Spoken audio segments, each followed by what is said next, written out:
It happened by accident, a moment of innocence clashing with a dark reality he was never meant to see. Perhaps he would have preferred to forget it, but the truth had revealed itself, and from that moment, the secret would set off a chain of events that no one could have imagined.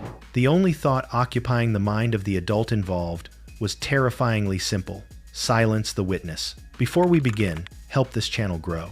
Like this video, try the new hype feature, leave a comment, and subscribe for more true crime stories. Your support helps us continue bringing these chilling tales to life. It all began on November 9th, 2012. 51-year-old Mark Redwine woke up early at 7 a.m., entering the living room of his home to find his 3-year-old son, Dylan, asleep on the couch. Mark knew that Dylan had planned to meet friends early that morning, but when he tried to wake him, Dylan refused. He wanted to sleep, he insisted, and he had no intention of going anywhere. Mark left him undisturbed and went about his morning, only to return home hours later, around 11:30 a.m., to find Dylan gone. The house was quiet, almost eerily so. An empty cereal bowl sat on the coffee table, and the television played cartoons on Nickelodeon. Mark walked through the house, noticing Dylan's backpack, cell phone, and fishing rod were missing. It appeared the boy had woken up after all and left to meet his friends in haste, leaving the TV running in his absence. Seeing the empty house,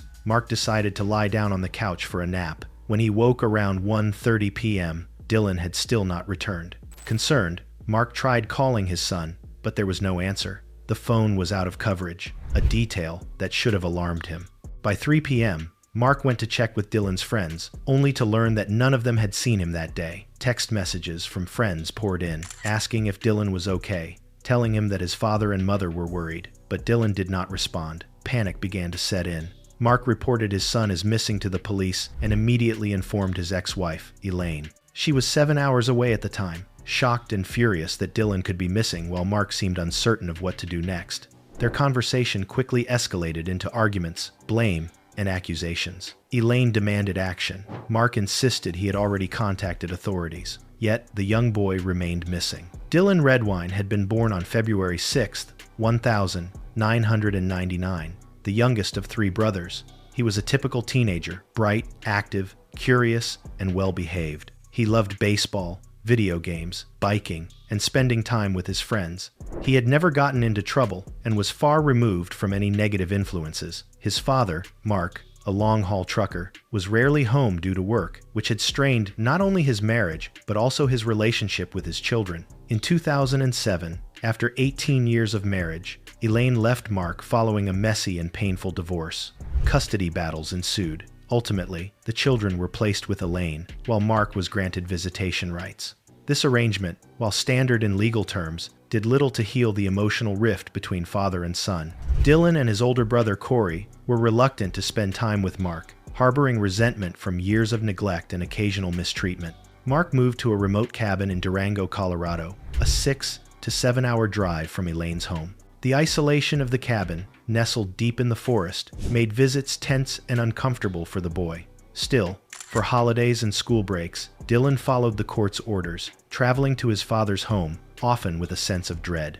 On November 18, 2012, Dylan flew to Colorado to spend Thanksgiving with Mark. Elaine drove him to the airport, while his older brother, Corey, remained behind, no longer obligated to make the journey. Dylan's apprehension was understandable. He feared not just Mark's temper, but the lonely isolation of the cabin, where entertainment and social interaction were limited. The first day was routine. Mark met Dylan at the airport, they bought groceries, had takeout from a fast food restaurant, and settled into the cabin, but tension simmered beneath the surface. Dylan wanted to spend the night at a friend's house, seeking comfort in the familiar rather than the uncomfortable, but Mark refused.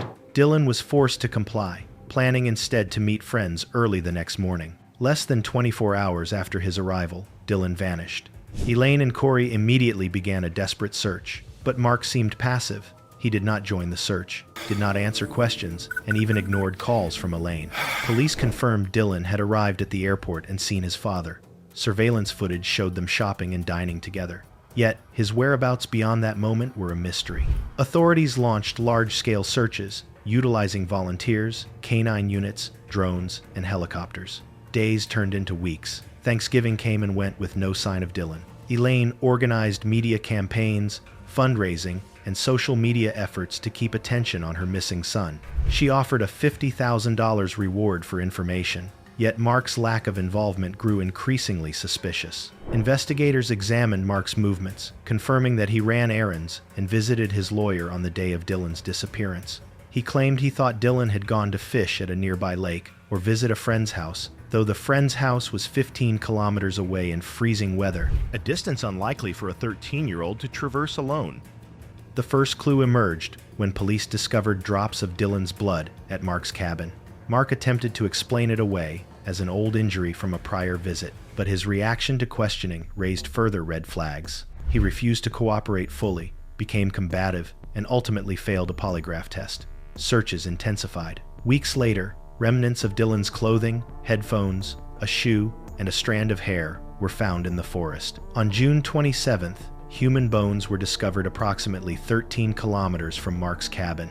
Forensic examination revealed that the cause of death could not initially be determined. In 2014, Mark claimed he was mentally unstable, threatening his ex-wife and filing for psychiatric help, while Elaine secured a restraining order. Despite mounting evidence, Mark continued to deny involvement, concocting multiple alternative explanations for Dylan's death. He claimed a hunter had accidentally shot Dylan, then posted videos online attempting to prove this theory. However, the forensic evidence contradicted him.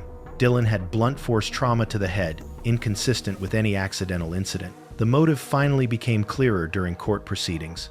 Corey testified that 1 year prior to Dylan's disappearance, he and his brother discovered shocking photographs on Mark's laptop. The images depicted Mark engaged in humiliating and disturbing acts, including wearing adult diapers soiled with feces, dressed in women's lingerie, and performing acts of self-degradation. The boys were traumatized.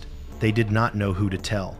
Dylan, innocent and confused, likely sought answers from his father, perhaps even confronted him during his Thanksgiving visit. The prosecution argued that this confrontation triggered Mark's violent rage. Terrified of exposure and desperate to protect his secret, he allegedly struck Dylan in the head, dismembered the body, and disposed of the remains in the surrounding forest. Evidence from luminol tests and ultraviolet inspection revealed bloodstains throughout the cabin on the floors, couch, coffee table, and under rugs. Trained dogs detected the scent on Mark's clothing and in his truck. Despite multiple alternative theories, the court found Mark's pattern of behavior compelling. A father capable of calculated cruelty, motivated by fear of exposure. Testimonies from his first wife, Betsy, and half-brother Brandon painted a consistent picture of a man prone to threats, emotional abuse, and manipulative behavior. Mark's defense claimed the compromising photos were irrelevant and suggested wild animals may have caused Dylan's death,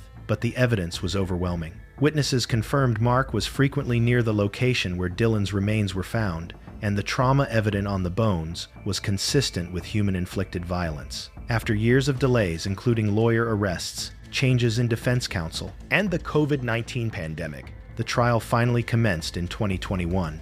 The prosecution presented a meticulously detailed account of the murder, disposal, and motive. The jury deliberated for 6 hours before returning a verdict, guilty of second-degree murder and child abuse resulting in death. Mark Redwine was sentenced to 48 years in prison, ensuring he would spend the rest of his life behind bars. Throughout the trial, Mark remained impassive, refusing to show remorse or acknowledge responsibility. Many observers were shocked by the sheer depravity of the case, particularly the link between the discovery of the photographs and the subsequent murder. The court concluded that Mark's secret, his disturbing and degrading acts, was the direct cause of Dylan's death. A father's shame and fear of exposure had tragically ended the life of his son. Dylan Redwine's story is a chilling reminder of how innocence can collide with darkness in the most unimaginable ways.